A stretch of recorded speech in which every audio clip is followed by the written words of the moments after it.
nyuwun tambahing pangestu urip dicara saged kadambaran kanthi sampurna.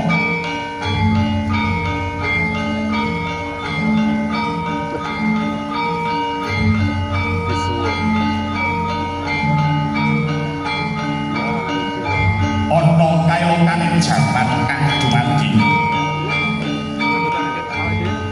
Jumendra saking Gantara kadidine gawe moyang maying Gantara. Keder sanalika jiwa raganipun jalma manungsa kang urip ing bebrayan lupa.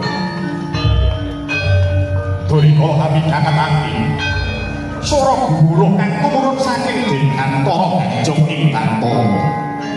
Kaleres iku sring kadipaten Tumenggung Yogini. Kamidhangetake kang diweni cipta wanang penggali. Lakunipun bangsa Guntur Madu Pinasika. Pelambar bangsa Agung Dewa dewa ingkang ngalami kasuwargan Bapa. Bangsa Agung kebataan Gusti saya dosa jiwa sejauh berjalan suatu tipe kami kami dosa Agung. Karena ini dengan tolong ikat di balik aku saya itu awal saya itu yang aku mau bikin suara itu jangan bohong suara bukan di balik aku siapa memang duduk aku di aku memang aku masih Lakon itu bangsa berani aku seorang cuma belum sakit aku jadi aku dengan waktu aku itu cuma sakit itu pernah waktu aku sebulan cowok ingat sama itu sering kali itu aku kadungan itu saya tahu kakak itu kami soro, kami ganasan soro botol lampak kok soro gemuruh dinarungkan bangsa kakak ini saya tegak, saya ngalilo saya tegak berangkat rojo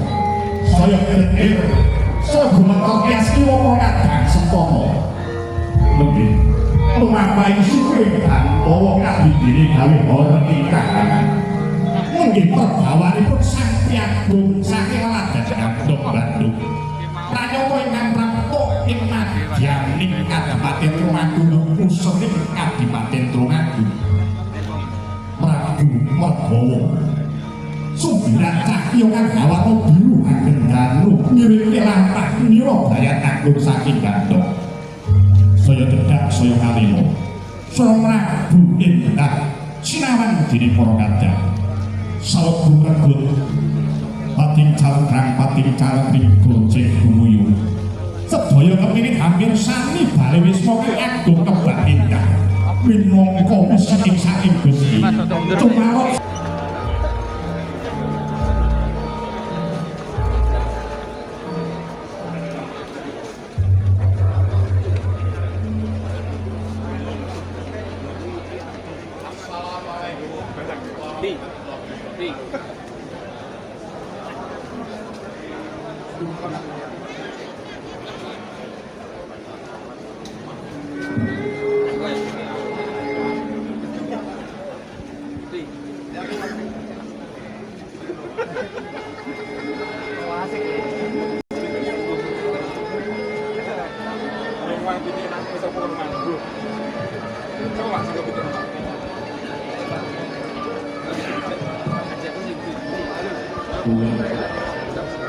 Assalamualaikum warahmatullahi wabarakatuh. Waalaikumsalam warahmatullahi wabarakatuh.